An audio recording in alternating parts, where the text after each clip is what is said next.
Hey guys, John here from the esports department going over the three-game LCS LEC slate for tomorrow afternoon. This is a good slate. I think there's enough misdirection, enough places that you can put your money that I think that you can get some leverage on this slate. There's going to be one that's possible to take down without chopping like 100 ways. I'm glad they got away from two-game slates here and went to a three-game slate. I'm a big fan of that. Even just adding one extra game just makes it so that everybody is not forced to be involved in the same two matchups. That's just big for ownership in general. So happy about that. For the LCS, we're focusing on the upper bracket. The winners of these two matchups will go over straight to the semifinals, basically, and still be have a loss to give, so to speak. And we got some good matchups. So let's have a look. Team Liquid minus 500. They were 15-3 on the regular season. Up against Golden Guardians plus 325. They were 9-9 on the regular season. And statistically, it's not super close, but there are some things. 1827 to 1764 in gold per minute. Gold differential per minute plus 193 to plus 40. First blood, first turret, both advantages for Team Liquid, significantly so in first turret. But when you get to dragon percentage, it's actually an advantage to Golden Guardians by about 15%, which is a very high advantage to have in dragon percentage. And a gold difference at 15, Golden Guardians is ahead by a couple hundred gold. That said, I think Golden Guardians' compositions that they pick lend themselves to being further ahead at 15 minutes, so I would give Team Liquid a pretty huge advantage when it comes to like 20 minutes and beyond. As far as like lane by lane breakdowns, you have to give Impact the advantage in the top lane. He's not having the best split that he's had in his career, but I still think he's probably doing better than Hauntzer. In the jungle, honestly, it's probably Closer. Brox has not looked great since he's been in NA. He's looked fine and serviceable, but Closer is probably getting the advantage there. In the mid lane, Jensen for me is having a resurgence of a season. I think he definitely has the advantage in the mid lane. And in the bot lane, it's kind of a 50-50, where I think FBI is probably better than Tactical, for sure, but Core JJ is better than Hui, and the gap there might be the biggest gap on the map between Core JJ and Hui. So, I don't know if Team Liquid necessarily deserves to be minus 500, but I do think they're a very sizable favorite in the matchup. When you look at the kill per win and death per loss, 13.8 to 14.2, very low expectation for Team Liquid, and 15.3 to 10.6, very low expectation for Golden Guardians as well. So when we get to the projections, I expect this game to not look super exciting projection-wise. The second matchup is Cloud9, minus 550, 13-5 on the season, against FlyQuest, plus 340, 12-6 on the season. Statistically, this one is kind of similar to the last one, except all the advantages are going to go to Cloud9. It's 1893 to 1806, so not the biggest gap there, but it's still pretty sizable. Plus 246 to plus 126. First blood, first turret. First turret goes to Cloud9. FlyQuest actually does have a slight advantage in first blood.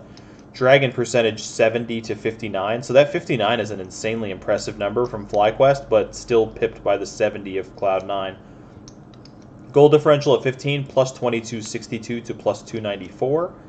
And these numbers are going to be a lot bigger when it comes to kill per win, death per loss. 15.9 to 15 for Cloud9 and 17.1 to 17.2 for FlyQuest. This would make me think that FlyQuest is likely to be among the top or the top expectation team on the slate when it comes to the projections. 17.1 to 17.2.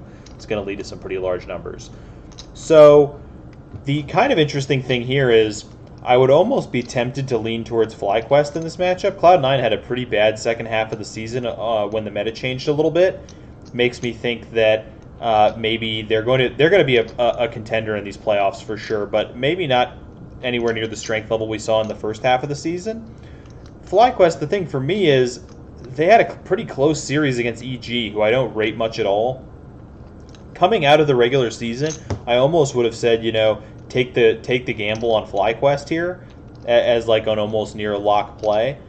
But now, after a close series to EG, and people seem to be kind of warming to FlyQuest, the ownership might be up a little bit on them there. I still think FlyQuest is definitely playable, but I'm not as excited as I might have been coming out of the regular season if I hadn't seen the Fly-EG matchup, which just got a little bit too close for comfort for me for a team that's now going to be playing against Cloud9. So Cloud9 a deserved favorite. Once again, though, similar to Team Liquid, I'm not sure 550 is the right number. I think maybe that's a little heavy-handed for Cloud9. I could definitely see FlyQuest winning this matchup.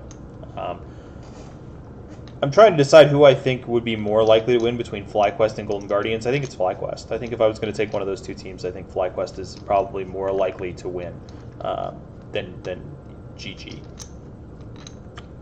Going over to the LEC. So for the LEC, their setup's a little bit easier to understand, but we're dealing with this first losers bracket matchup. The team that wins this matchup has a very long road to win the title. They're going to have to win all these matches. They're basically going to get a new gauntlet opponent every round, and they're going to have to try to run up this gauntlet and get into the finals from there. But it all starts somewhere, and it starts with SK plus 165, 9-9 on the season, up against Schalke, minus 235, 8-10 on the season. So looking at the statistics, 1755 to 1711, minus 20 in goal differential to minus 38, 50-44 to 50-33, a 21% Dragon Edge. At 15 minutes, though, Schalke was the better team at 15. So it's important to note, and I know there's going to be people watching this video that are screaming at the screen about it. Yes, Schalke was a completely different team in the last half of the split versus the first half of the split. The first half of the split, they were absolutely abysmal. Their numbers were some of the worst worldwide. And in the second half of the split, they were a completely serviceable team. So these are not giving them necessarily like full truth, these stats. That said, I don't see how you can make SK plus 165. I made SK plus 180 where it was at yesterday, my pick of the week on the Gold Card podcast. And it's not because, I don't want people to mix this up. It's not because I think SK is going to come in here and smash Schalke. It's just because the numbers just aren't reasonable for where these teams are at. Schalke, most of their most important wins came when the other teams that they were playing against didn't really care too much about the game, and Schalke had to win them to get into the playoffs. I think that matters. I do think they have a lot of confidence right now. I think they're coming in playing well, but I don't think they're so much better than SK that we should be looking at a plus 165 or a plus 180. SK feels like a very good play to me. Their ownership might be a little on the high side. I think other people are also going to recognize that maybe a team that went 9-9 in the regular season shouldn't be a plus 165, plus 180 underdog to a team that went 8-10 in the regular season. But Schalke is coming off a big string of big wins. They're going to be on high confidence, and they have played well since the patch changes. So, should Schalke be a favorite? Yeah, probably.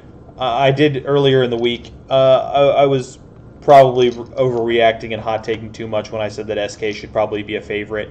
Schalke should probably be a favorite, but I think really it's probably more like minus 120, plus 120, if I'm being honest.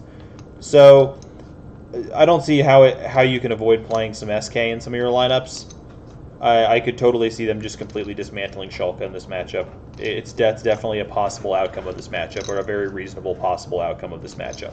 Now, Schalke could also just come out and dismantle SK, but I'd be a little bit surprised, to be honest with you. I think this series is either going to be a long series or SK dominated, in my opinion. I don't think we're going to see a dominant Schalke 3-0 or something along those lines.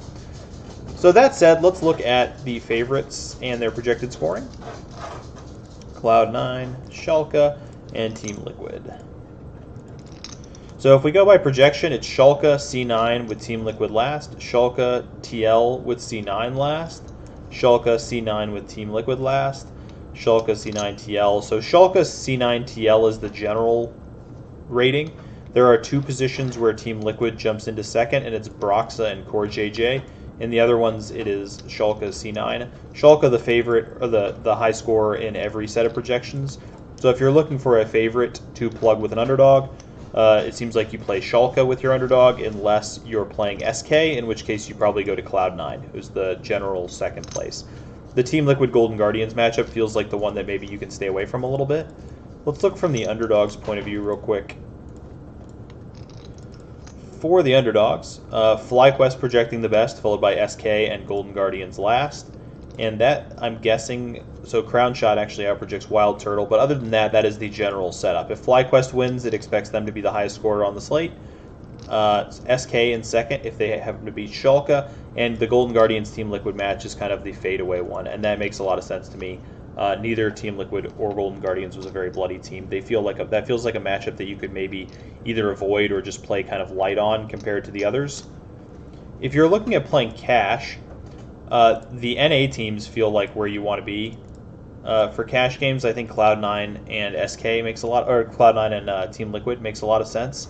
You can get a 4-team Liquid with Broxa captain, That makes me a little bit sad because I'd really rather be heavier on the Cloud9 side, but I'm guessing, just having a look real quick, they're just more expensive, even though they're in a much tougher matchup in theory. We really can't fit like a Blabber. Well, what if we did Brock's the captain, but we were willing to play Blabber? There's a 400 gap, 400 gap, 200 gap, and 200 gap. So you'd want to play it like that. You'd play Team Liquid team. An average of 6,500 per player, there's no way.